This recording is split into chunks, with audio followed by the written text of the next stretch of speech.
What's going on, guys? We are back with a brand new video, and we're back with another ranking video from 2010, and this time we're rating Rising Star winners. So we just named the #1 picks, and I ranked the #1 picks, and then we're going to name out of them draft classes who actually end up winning the Rising Star award. So before we get into this video, make sure to drop a like on this video. Let's try to get 30 likes, and there's about 70% of people that are watching this video that are not subscribed.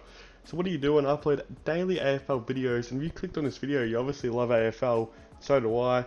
So stick around, subscribe, and let's get straight into the video.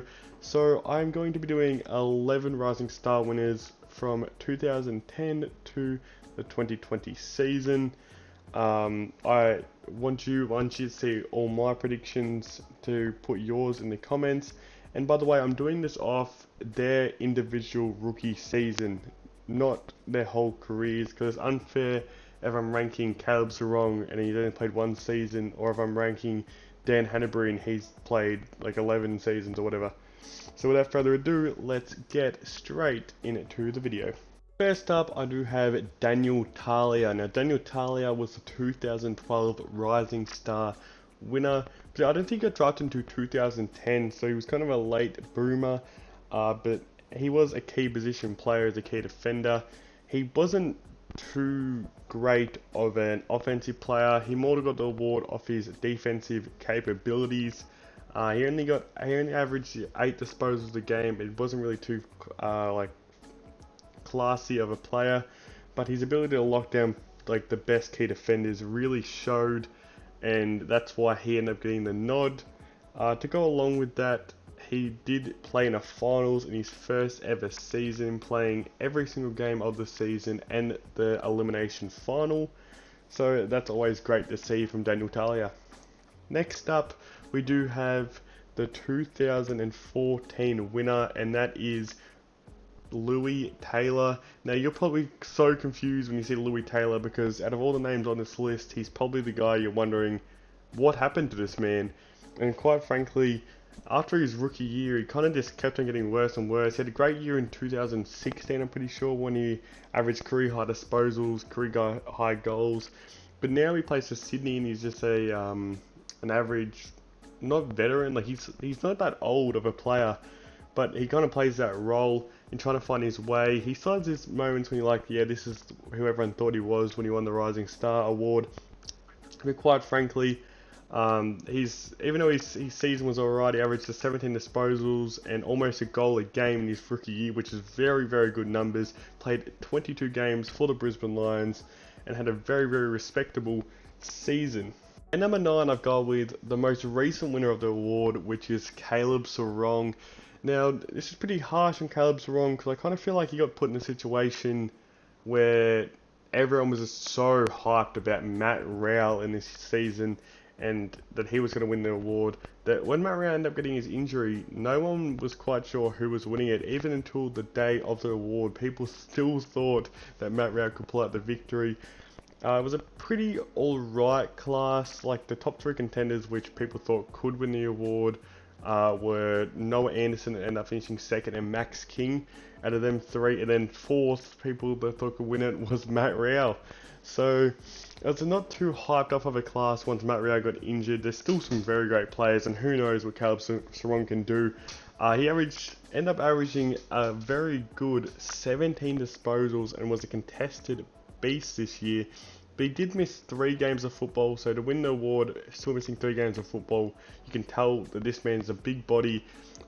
Because it's not every day that you see a midfielder already be able to play the inside role coming straight out of high school as a 19-year-old. Very respectable player, and I'm excited to see what Callum Mills can do in the future. Next up at number 8, I've gone with Callum Mills, who won the 2016 Rising Star and debuted into a team that ended up coming runner-up to the Western Bulldogs for the flag this year.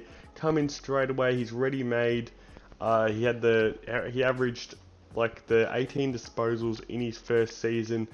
Played almost every single game, missed out on I think about 3 or 2 games during the season.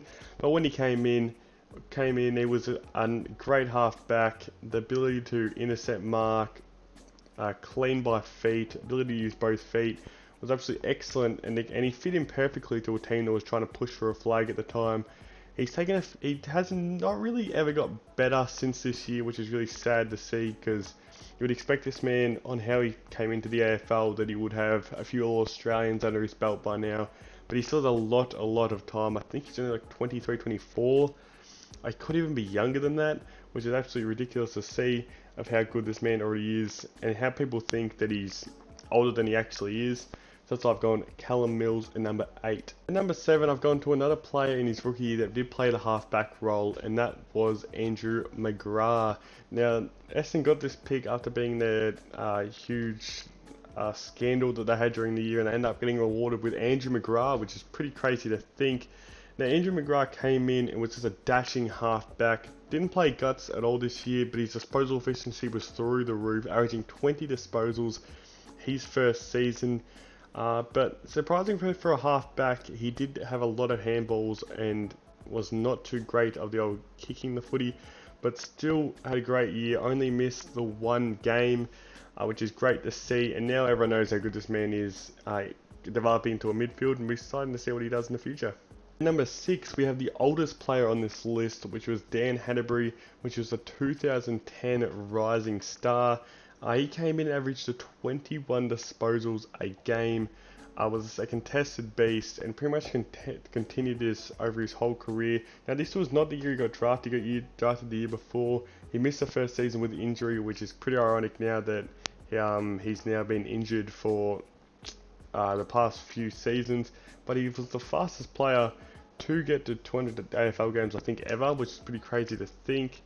And Dan Hannebery, everyone knows how good he was between that little span, and he pretty much, as soon as he walked in the door of Sydney, this is what he brought, and that's why he ended up getting the 2010 Rising Star. Hope he can get back to his best in 2021. Now at number 5, I have Jaeger O'Meara, and this man came out on fire in the 2013 season, averaging the 22 disposals a game in his first year of football. Was a contested beast, ability to even go on the outside at times, played every single game in his first year, came in and just looked like an electric great midfielder that could lead this team with the people like Dion Prestia, Gary Ablett in that midfield group at the time. That was almost like what's happening now with all these young midfielders and players that they had, that everyone thought they were pushing for the future. Hopefully what happened in this situation does not happen to Gold Coast this time. Everyone knows that Gary Ablett, Dion Prestia and Jaeger O'Meara are currently not actually at the Gold Coast Suns, but who knows what's going to happen in the future, and hopefully this man can get back on his feet at Hawthorn. At number 4, I've gone with Dyson Heppell. Now, he came in the 2011 season from Leongatha and came in and averaged 22 disposals like Jaeger O'Meara, playing 23 games, playing in a final, which is great to see in his first year. Sadly, they did not win their final because everyone knows about their win streak, their losing streak that Essendon going through right now. But either way, he played on like a halfback wing. They tried him in the guts a little bit, which is really good to see in his first year, that they showed a versatility. And there's even rumours right now that he could be going back to his halfback role, which will be interesting to see. But everyone knows that Dyson Heppell is. He's pretty much been this consistent that he was in his first year during his career, and that just shows that how good this man was, and I reckon he did deserve this 2011 Rising Star medal, because he's class at the time, and hopefully this man can get back on his feet. At number 3, I've gone with Jaden Stevenson, which was the 2018 Rising Star, and this was one of the most surprising ones coming into this, because this man absolutely broke out in the scene. He had a very, very good juniors career and in under-18s level, but he had a few hard issues that people were kind of risky taking him, and Collingwood ended up taking him, I think, at the 6th pick.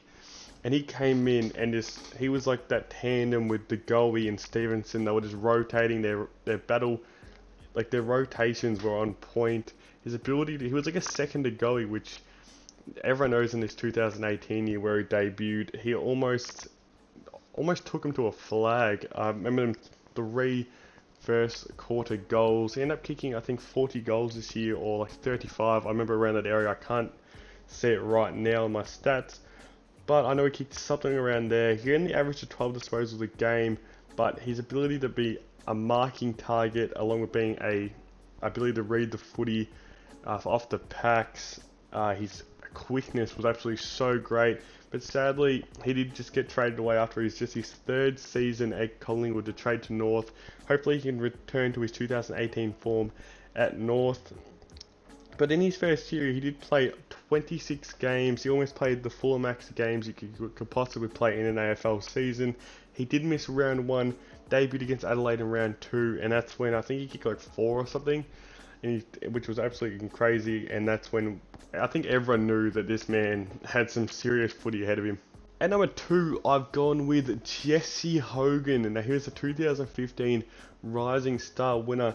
And for some reason, Jesse Hogan doesn't get talked about it being an absolute amazing first season of AFL football. Listen to this: he kicked 44 goals in his first season of football. How ridiculous is that to think, and no one talks about it. I remember all the hype about Jane Stevenson when he kicked the 35 goals in his first year of football. And at the time, people thought it was unheard of, but no one heard about this. Like, no one even mentions this Jesse Hogan season when he kicked 44 in his first year of AFL, which at the time everyone thought this was, you know, the beginning of Melbourne getting this great key forward to boost them up the ladder. And in 2018, that did happen, but sadly, everyone knows what happened after that. That he got traded to Fremantle after requested a trade back home to be with his family, ended up ruining him, being all his off-field dramas. But he is at GWS now, and hopefully he can get back on his feet, because I just miss watching Jesse Hogan when he was at Melbourne. I actually want him to get traded to Melbourne when he was a free agent this year, but sadly, or not sadly, but he is at GWS now, so hopefully we can see the best of Jesse Hogan to come. Next up, I've gone with, no surprise here, Sam Walsh. Now, Sam Walsh was a 2019 Rising Star winner, and this man was unheard of about how he came into the AFL, averaging 25 disposals his first year. The only person that we've seen close to this was Matt Rowell in his first 4 games of AFL football. But his ability to just get the ball at such a young age is something that we've never really seen in the AFL since, like, you know, the Chris Judd rookie year days, the Joel Selwoods and all that stuff. And I reckon he's hands down had probably the best rookie year since 2010. I might do the 2000 to 2009 seasons, because that's where we can start seeing Chris Judd's first year of AFL and all that stuff. But Sam Walsh, so good his first year. Sadly, didn't lead to a finals push, but you can tell that this team's building something very special with players like Sam Walsh in this team. And Sam Walsh just keeps on getting better. I think he averaged